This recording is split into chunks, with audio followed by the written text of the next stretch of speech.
Hey guys, what's up? Nico Mendoza po, your lifestyle trader. And itong video na to guys is a continuation ng ating previous video about kung paano mag-trade sa MT5.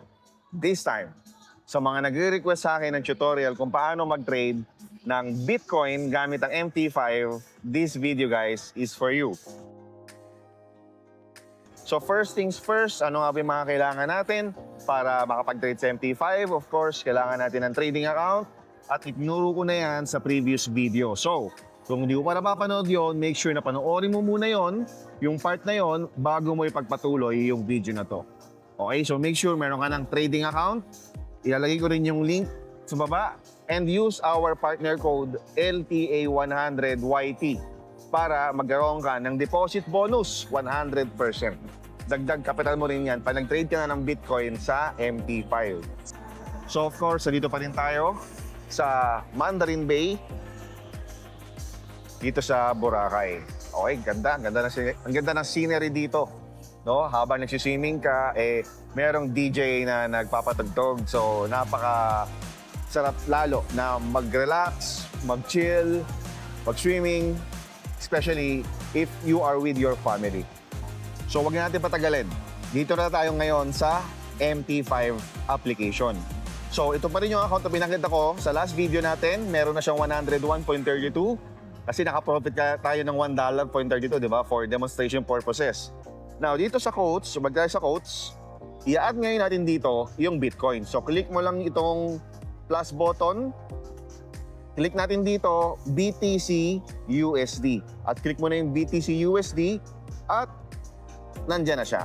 Ayan na, ang ating BTC USD. So, click mo yan and then click chart and then boom, eto na, no? And also, yung mga indicators nga na nilagay natin, nandito pa rin. So, kung gusto mong ma-review kung paano maglagay ng indicators, actually, ipakita na natin dito, no? So, ang i-click mo dito is, click mo lang yung screen and then click mo na tong ito, yan yung indicators.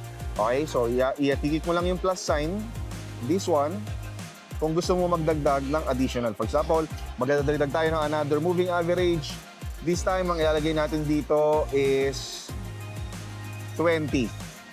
Kasi yung una natin na ilagay ay 50. Palta natin ng kulay ito, gagawin natin siyang kulay blue halimbawa. Kulay blue. Yan. Okay, and then save. Pag check natin yan, ayan, dalawa na siya. Dalawa na. Yung kulay blue na nilagay ko is 20 exponential moving average. Tapos yung kulay white naman is 50 exponential moving average. And also, yung indicator sa baba, yan yung ating RSI. Okay? Change time frame. Click mo lang yung screen. Pili ka na ng time frame na gusto mo. M5 ba? Isabihin, isang candle is 5 minutes. And then, same thing with this one. Meron tayong sell button at buy button. At andito yung ating lot size. Okay, so again, kung beginner ka, make sure start ka muna with the smallest lot size para ma-tempoan mo, no? Matimpla mo yung tamang lot size para sa'yo. Because, syempre, iba ang galaw ng cryptocurrency, specifically Bitcoin, compare sa forex currency pairs and even gold. Okay? So, papakita ko sa inyo yung paano ngayon, no? So, mag-analyze tayo ng isang mabilisan. Punta tayo kay 1 hour time frame. Kaya 1 hour time frame, kung makapansin mo, tayo ay nasa ranging market. Okay? Although, nahulog siya dito, nahulog, no? Possible mag-retest. Okay? Pero tignan naman natin ngayon, actually, yung ating mas higher, H4. So, H4 natin, ito yung itsura. Okay? So, medyo nasa ranging market nga tayo. Okay. Pero for the sake of this tutorial, again guys, papakita ko sa inyo kung paano magbo-buy at sell. So, anong gagawin nating trade dito? Okay? So, possible kasi, since nahulog na siya, possible dito siya pumunta. Okay? Kasi, nagkaroon na siya ng breakout eh. Okay? So, we're going to sell. Try natin. Click lang natin tong sell button. Ayan. Meron na tayong sell button. Pag click mo ngayon yung trade sa baba, makikita mo, nag-reflect na. Meron na tayong running trades dito. Okay? Ang next naman natin gagawin is maglalagay tayo ng SL at saka TP, stop loss at take profit. Alam mo na yan, di ba? Stop loss, pag tinamaan yung price na yon, talo ka. Yung take profit naman, pag naman yung price na yon, close na yung trade mo ng profit ka. So again, tap and hold, and then click modify position. And then ilalagay natin yung SL at saka yung TP dito. Okay? So, stop loss, halimbawa, tingnan natin ulit yung ating trade, no? 114, 371 ang ating entry.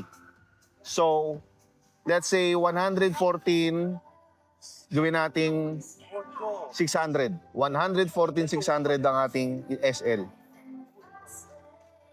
114, 600. Meaning to say, kasi sell tayo, di ba? Ang sell ang trade natin. Meaning to say,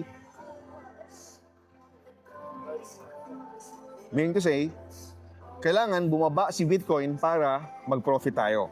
Pero meron na tayong stop loss ngayon, pag umangat to hanggang 140,600, talo tayo. Okay? Ngayon, lagyan natin ng TP sa baba, di ba? So 114, 371 ang ating entry price. Gawin nating 114, 100. 114, 100. 100.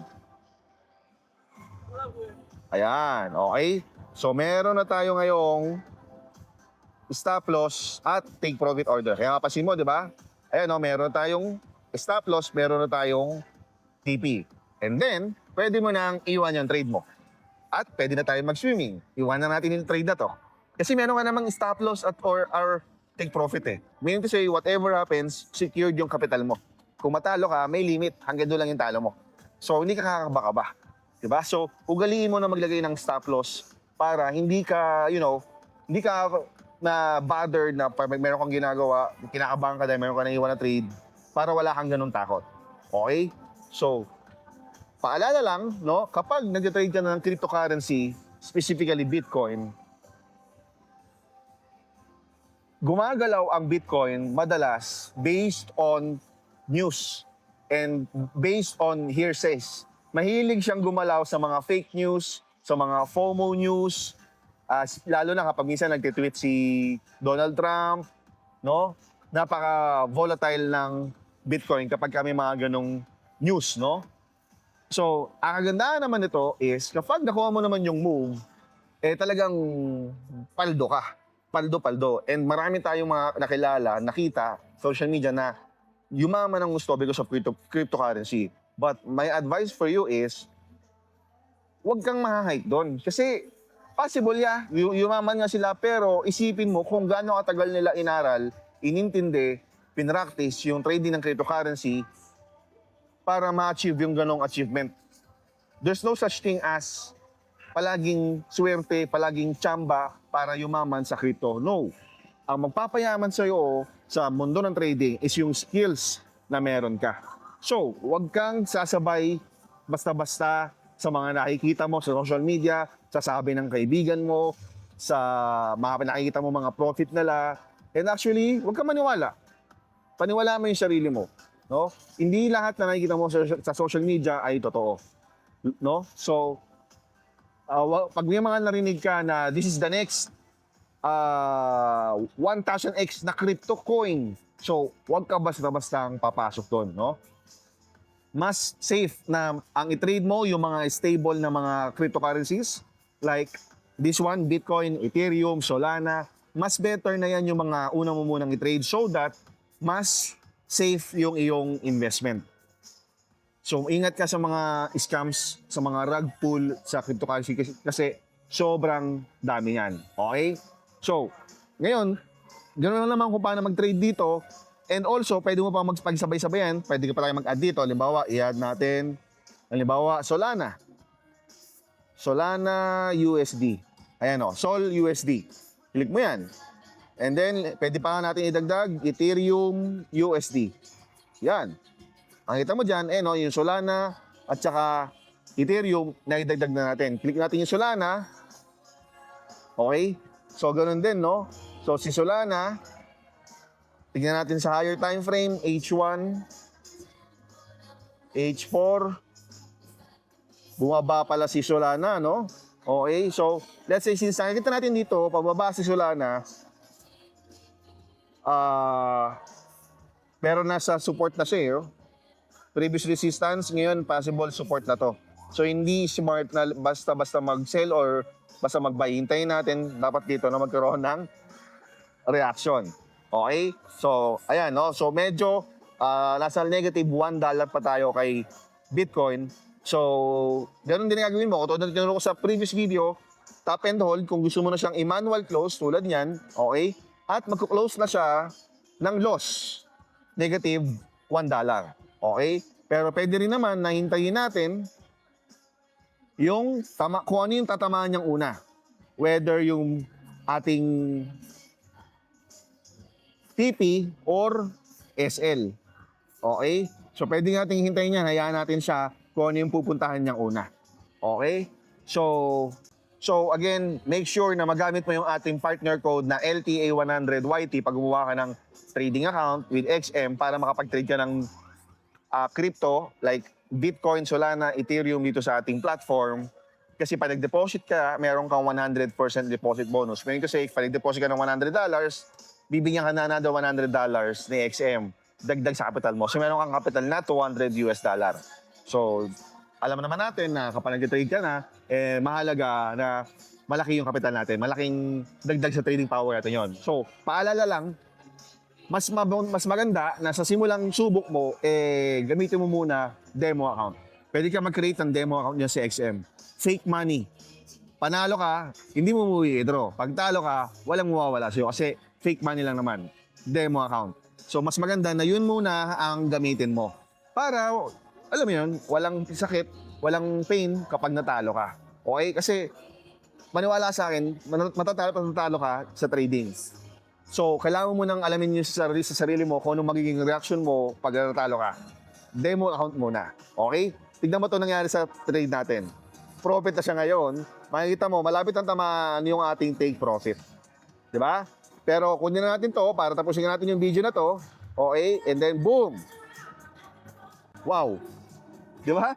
Ang agandahan, habang nagagawin natin yung video na to, naka-profit pa tayo ng maganda-ganda. Ayan, no? Grabe. Actually, sa pool pa sana yung ating take profit, no? Sa pool yung take profit sana natin, no? Anyway, at least naka-profit tayo ng another $1.67 cents. So, meron na tayong 102.99. Naka-profit tayo ng $2.99 sa dalawang trades. One trade sa gold, sa previous video, at one trade dito sa Bitcoin. So, ganun siya, no? Pero syempre, dahil tingin tayong matatalo ka. Tandaan mo yan, matatalo ka. Hindi pwedeng puro panalo lang. Ang mahalaga, alam mo kung paano mag-trade at sa simula pa lang tanggap mo na pwede kang matalo. So, ang ma-manage mo dito, yung emosyon mo at syempre, yung strategy mo, yung risk management mo. So, yun lang. I hope marami kang natutunan sa video na to. If you have questions, drop your questions below. And sisikapin ko na masagot yung tanong mo. At kung meron kang recommendation kung anong topic ang gusto mong matutunan, comment mo rin sa babayan. So, make sure na nakasubscribe ka at nakalike ka sa video na to para sa next na content natin, marami akong gagawin, ma-notify ka kapag in-upload ko na yung mga video na yon. So, paano? Pumunta muna ako sa pool. Gusto ko na mag-swimming. Ang init At gusto ko na mag-bonding with my kids. So, paano? Ciao! See you in the next video.